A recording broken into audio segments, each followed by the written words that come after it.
மதிப்பிற்குரிய விவசாய பெருமக்களே, இன்றைக்கி என்ன பற்றி பார்க்க போகிறோம்னா சம்மங்கி சாகுபடி முறையை பற்றி பார்க்க போகிறோம்.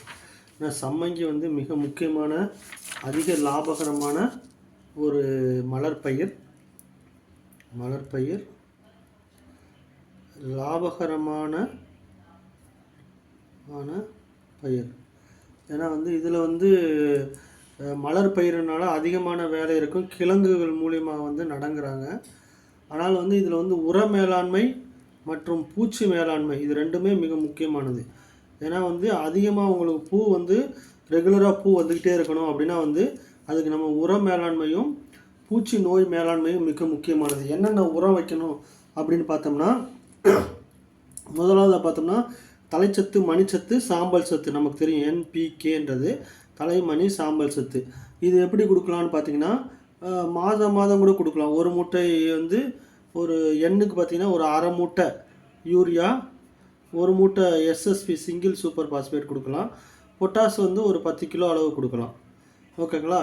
இந்த மாதிரி நீங்கள் கொடுக்கும்போது பார்த்தீங்கன்னா தலைச்சத்து, மணிச்சத்து, சாம்பல் சத்து கிடைச்சிரும். இப்போ யூரியாவுக்கும் சூப்பர் பாஸ்பேட்டுக்கும் பதிலாக வந்து நம்ம வந்து காம்ப்ளெக்ஸ் கூட கொடுக்கலாம், அல்லது DAP கொடுக்கலாங்க. DAP வந்து விலை அதிகம். அதனால் யூரியாவும் சிங்கிள் சூப்பர் பாஸ்பேட்டும் நீங்கள் கலந்து கொடுக்கும்போது வந்து விலை வந்து நமக்கு குறைவாக கிடைக்கும். அதனால் அரை மூட்டை யூரியா, ஒரு மூட்டை சூப்பர் பாஸ்பேட், ஒரு 10 கிலோ பொட்டாஸ் சேர்த்துக்கலாம். இதை வந்து நீங்கள் 1லேருந்து 1.5 மாதத்துக்கு ஒரு தடவை நீங்கள் கொடுத்துக்கிட்டே இருக்கணும். இது வந்து நமக்கு வந்து பேரூட்டச்சத்துக்களை கொடுக்கும். இது கூட வந்து நீங்கள் நுண்ணூட்டச்சத்து குறைபாடு இருந்துச்சுன்னா CMS கலந்துக்கலாம். கால்சியம் மக்னீசியம் சல்ஃபேட்டுங்கிறது அரை மூடை. இது வந்து 25 கிலோ வந்து கால்சியம் மக்னீசியம் சல்ஃபேட்டை வந்து நீங்கள் இது கூடயே கலந்துக்கலாம். ப்ளஸ்ஸு வந்து நீங்கள் நூற்புழு தாக்குதல் இருந்துச்சுன்னா உங்களுக்கு கார்போஃபியூரான் அதாவது பியூரடான் குருணம்பாங்க. அது வந்து 5 கிலோ ஒரு ஏக்கருக்கு வந்து நீங்கள் கலந்து போடும்போது உங்களுக்கு வந்து நிலத்தில் வந்து உங்களுக்கு நூல்புழு பிரச்சனைகள் ஏதாவது இருந்தாலும் அது வந்து உங்களுக்கு கட்டுப்படியாகும். அப்போ வந்து உரம் போடும்போது இதெல்லாம் கலந்து போடணும். இப்போ நுண்ணூட்ட உரம் கொடுக்கணும் அப்படின்னா வந்து மேலே வந்து நீங்கள் ஸ்ப்ரேயிங்கும் கொடுக்கலாம். மாதத்துக்கு ஒரு தடவை வந்து ஜிங்க் சல்பேட்டு, ஜிங்க்கு, அயனு, இந்த மாதிரி இருக்கக்கூடிய ஜிங்க், அயன், காப்பர், மெக்னீசியம் இதெல்லாம் கலந்து வந்து நுண்ணூட்ட உரம்னே விற்கும். மேலே EDT ஃபார்ம், நுண்ணூட்ட உரம் EDTA ஃபார்மில் இருக்கும். அது வந்து வாங்கிக்கலாங்க. அது வந்து 25 கிராம் ஒரு டேங்க் கனெக்ட் பண்ணிக்கோங்க. 25 கிராம் ஒரு டேங்க்குக்கு, அல்லது 10லேருந்து 15 டேங்க். அதோட வந்து போரான் அது தனியாக விற்கும். இதெல்லாம் நுண்ணூட்ட சத்துக்களை வந்து நீங்கள் கலந்து கொடுக்கறதுனால என்ன ஆகுனா வந்து பயிர்களோட வளர்ச்சி வந்து மிக அதிகமாக இருக்கும். இப்போ வந்து பேரூட்ட சத்து கொடுத்துட்டோம். 2ஆம் நிலை நுண்ணூட்ட சத்துக்கள் கால்சியம், CMS கொடுத்துட்டோம். நுண்ணூட்ட சத்துக்களுக்கு வந்து நீங்கள் மேலே ஸ்ப்ரே கொடுத்துக்கிறணும். நுண்ணூட்ட உரங்கள் EDTA ஃபார்ம்னு கேட்டால் கொடுப்பாங்க. கரையக்கூடிய உரங்களாக இருக்கும். அதை வந்து நீங்கள் மேலே ஸ்ப்ரேயிங் கொடுத்துக்கலாம். அதுக்கடுத்து பார்த்தீங்கன்னா பயிர் வளர்ச்சிக்கும் பூ நன்றாக வைப்பதற்கும் என்ன பண்ணணும்னா வந்து ஜிப்பர்லிக் ஆசிட்னு இருக்குங்க. ஜிப்பர்லிக் ஆசிட் இது வந்து பூவோட வளர்ச்சியை வந்து அதிகரிக்கிறது. அதை வந்து ஜிப்பர்லிக் ஆசிட் கொடுக்கலாம். 30 நாளில், 60 நாளில், ஒரு 25 நாளைக்கு ஒரு தடவை வந்து பூ எடுத்துகிட்டு நீங்கள் வந்து ஜிப்பர்லிக் ஆசிட் வந்து 1 மில்லி 1 லிட்டர் தண்ணீர் அப்படின்ற அளவு கொடுத்தீங்கன்னா நல்லா வந்து பூ வந்து நல்லா காம்பு நீளமாக வந்து பூ நல்லா வளர்ச்சி வர்றதுக்கு வந்து இந்த ஜிப்பர்லிக் ஆசிட் வந்து உதவுதுங்க.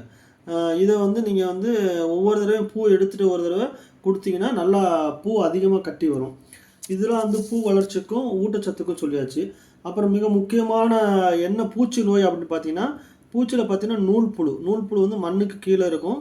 இது வந்து நம்ம கண்ணுக்கே தெரியாது. இது நம்ம ஏற்கனவே சொன்ன மாதிரி நூற்புழுவுக்கு வந்து கார்போஃபியூரான் நீங்கள் உடம்பு போடும்போதே வந்து கார்போஃபியூரான் அப்படின்னு மருந்து இருக்கும். கார்போஃபியூரான் வந்து ஃபியூரடான்ற பேரில் 5 கிலோ ஒரு ஏக்கருக்கு வந்து நீங்கள் உரத்தோட கலந்தே கொடுத்துடலாம். அடுத்தா பார்த்தீங்கன்னா அழுகல் வந்து மிக முக்கியமானதாக இருக்குங்க. ஏன்னா வந்து தண்ணி தேங்கிக்கிட்டே இருக்கனால கிழங்கு மூலியமாக இருக்கிறதுனால அழுகல் வந்து அதிகமாக இருக்கும். அழுகலுக்கு பார்த்தீங்கன்னா கார்பன்டசிம் மேங்கோசப் கலந்த காம்பினேஷன், அதாவது சாஃப் அப்படின்னு சொல்கிறாங்க இல்லையா, சாஃப் மருந்து வந்து கரைச்சி நீங்கள் கீழே ஊற்றலாம் அல்லது ஸ்ப்ரே பண்ணலாம். அதை தவிர வந்து ஹெக்ஸகோனசோல் அப்படின்னு இருக்குது. ஹெக்ஸகோனசோல்னா கான்டாப் அப்படின்னு இருக்குது. வேறு அதுக்கப்புறம் பார்த்தீங்கன்னா வந்து நீங்கள் நிறையா வந்து நோய் மருந்துகள் இருக்குங்க. அதை வந்து நீங்கள் மண்ணில் கலந்து கொடுக்கலாம், அல்லது வந்து கீழே மேலே நீங்கள் வந்து பூச்சி மருந்து அடிப்பீங்களே அதே மாதிரி வந்து நோய் மருந்தையும் சேர்த்து நீங்கள் ஸ்ப்ரே பண்ணிக்கலாம். முக்கியமாக வந்து தண்ணீர் வந்து தேங்காமல் பார்த்துக்கணும். தண்ணீர் தேங்காமல் இருந்தாவே வந்து உங்களுக்கு நோய் வந்து வராமல் இருக்கும். அதனால் காய்ச்சலும் பாய்ச்சலுமாக வந்து நீங்கள் கொடுக்கும்போது வந்து இந்த நோய் வந்து அதிகமாக இருக்கும், வராமல் தடுத்துக்கலாம். நோய்க்கு வந்து மிக சாதாரண மருந்துன்னு பார்த்தீங்கன்னா நம்ம சாஃப் கார்பன் டெசி மேங்கோ சோப்பு நீங்கள் கலந்து ஊற்றணும். அழுகல் அதிகமாயிருச்சு அப்படின்னா தான் வந்து நீங்கள் வந்து அசாக்சிஸ்டோபின் டெபுகோனசோல் காம்பினேஷன் உள்ள மருந்து இருக்குது. அப்புறம் ட்ரைஃப்ளாக்சிஸ்டோபின் இருக்குது. இதெல்லாம் வந்து மிக அதிகமாக அழுகல் வந்துருச்சு அப்படின்னா தான் இதுக்கு போகணும். உயிரியல் முறையில் நீங்கள் போகும்போது இந்த அதிகமான காசு தேவையில்லை. மாதம் ஒரு தடவை வந்து நீங்கள் வந்து சூடோமோனாஸு, அப்புறம் வந்து ட்ரைகோடெர்மா, பேசிலஸ் சப்டிலஸ் இந்த வந்து மருந்தை வந்து இது வந்து 500 கிராம், இது 500 கிராம், இது வந்து 1/2 லிட்ரு. இதை வந்து மாதம் வந்து நீங்கள் மண்ணில் வந்து கரைச்சி ஊற்றிக்கிட்டே இருந்தீங்கன்னா வந்து இது வந்து உயிர் பூஞ்சான கொல்லி.